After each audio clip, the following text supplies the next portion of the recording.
Bapak, saudara-saudariku yang terkasih dalam Kristus, kita ini sedang dalam masa pemulihan, ya. Masih dalam kondisi pandemi, tapi kondisi menjadi lebih baik. Beberapa bulan yang lalu setelah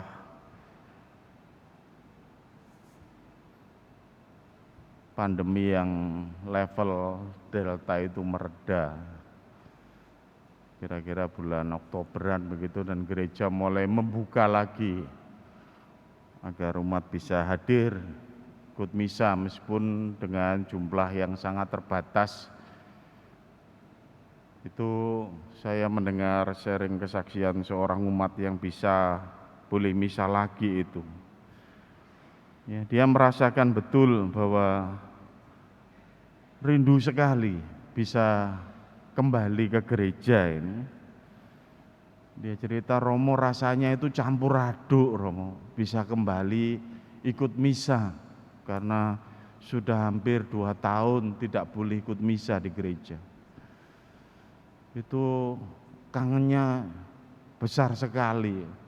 Perasaan saya ini campur aduk, gembira, senang, tapi juga merasa bersalah kenapa ada pandemi ini, juga merasa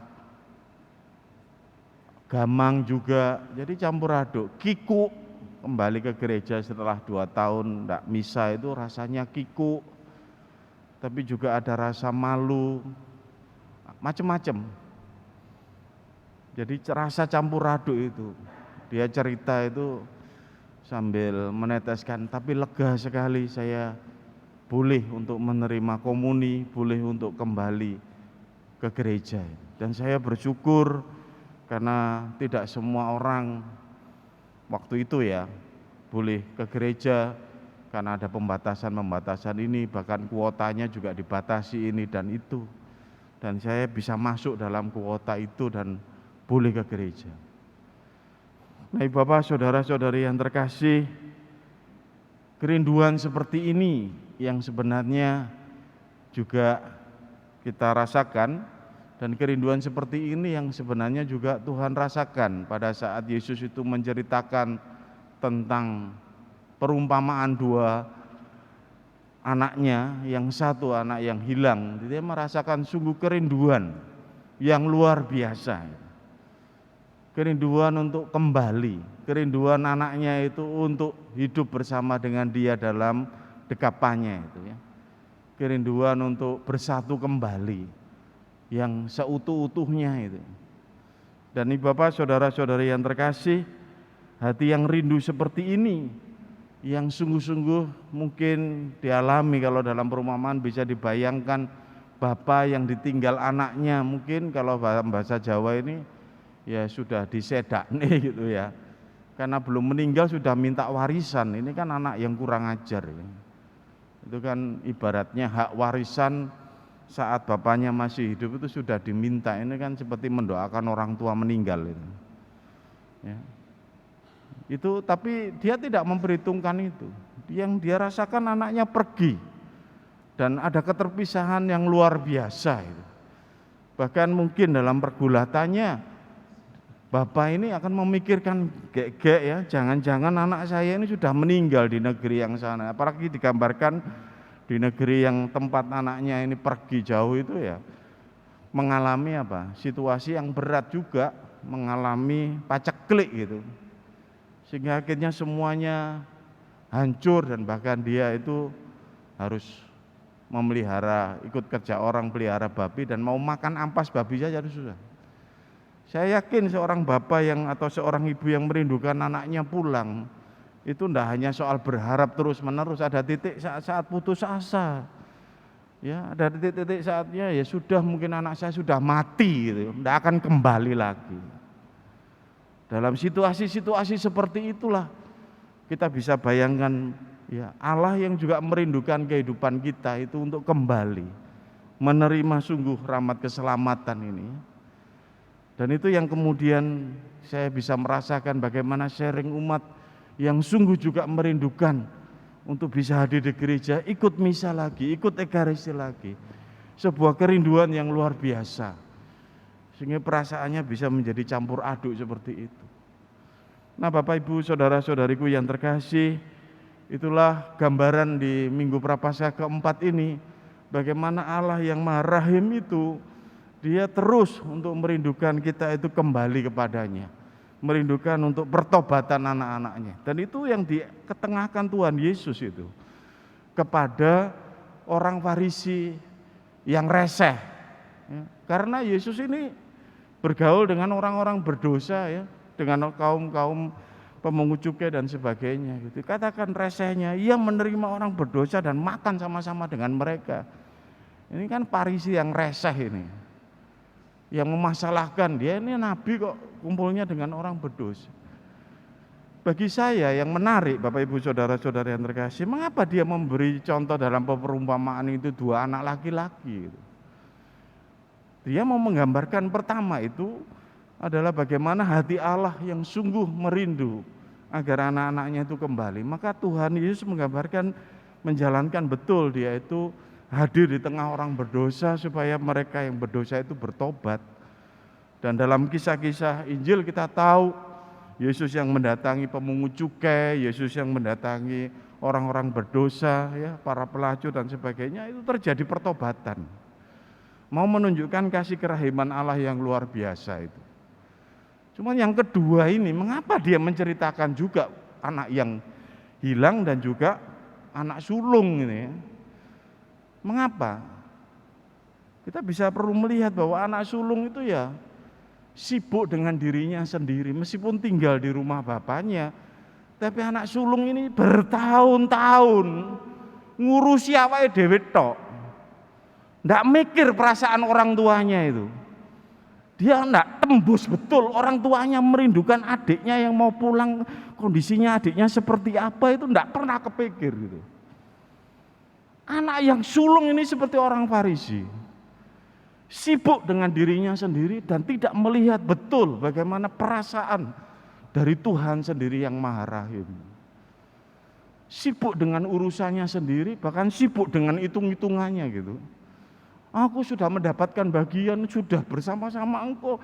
Kamu tidak pernah memberi aku anak lembu tambun untuk berpesta dengan sahabat-sahabatku dan sebagainya. Gini anakmu yang begini-begini, buat dosa begini pulang, kamu malah pesta.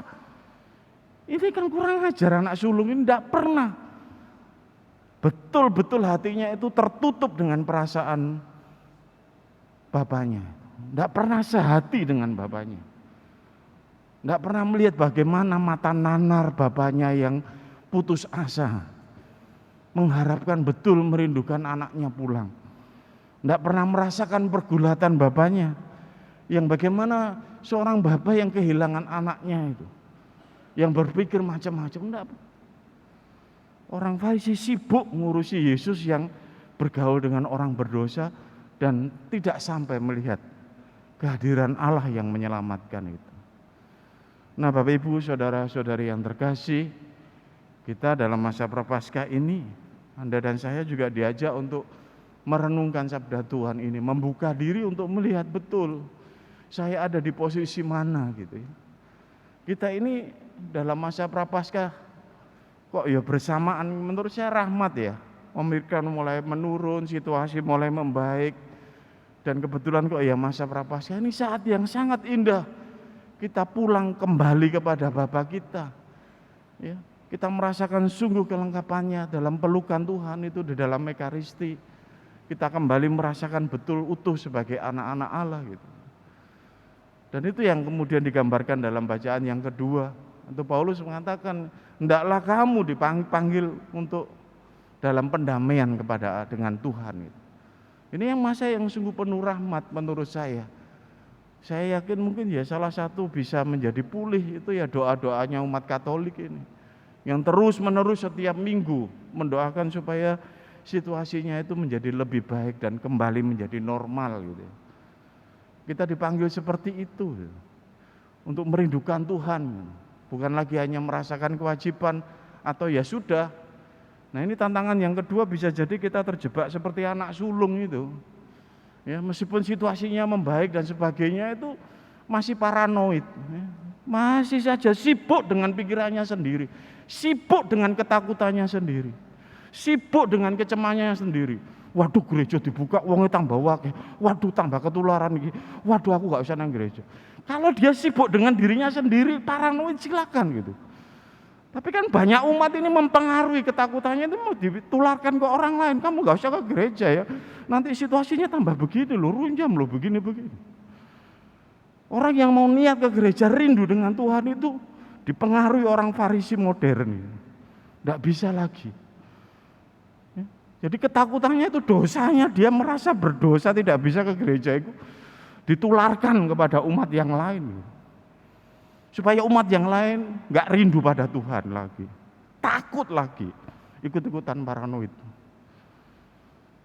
Saya bersyukur Anda hadir di sini, itu saya tidak menuduh Anda, tapi saya mengajak Anda semua untuk melihat kembali sejarah keselamatan kehidupan kita di masa pandemi ini.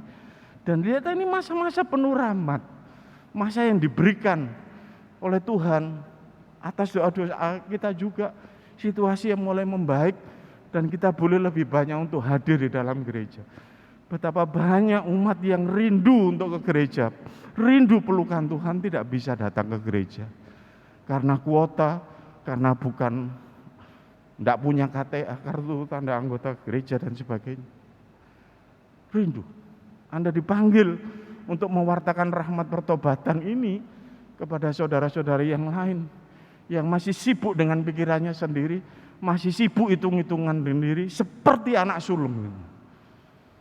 Nah, Bapak Ibu, saudara-saudari yang terkasih, kalau orang sibuk dengan dirinya sendiri, dengan pikirannya sendiri, ya namanya sibuk dengan pikirannya, itu cuek.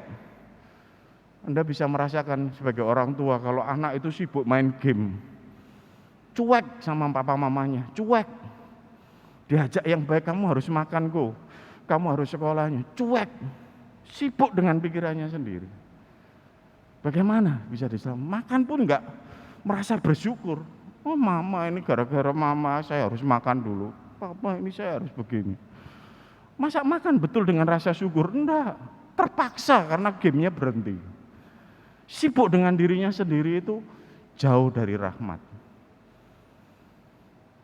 Saya menyapa Anda yang saat-saat ini mungkin sibuk, masih sibuk dengan pikiran-pikiran Anda sendiri, bahkan tidak peka dengan perasaan Tuhan di masa Prapaskah ini yang memanggil untuk kembali, memanggil untuk pertobatan.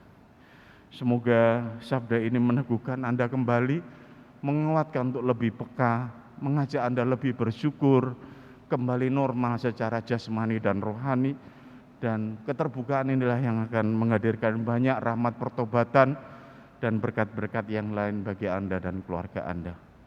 Berkat Tuhan menyertai kita semua.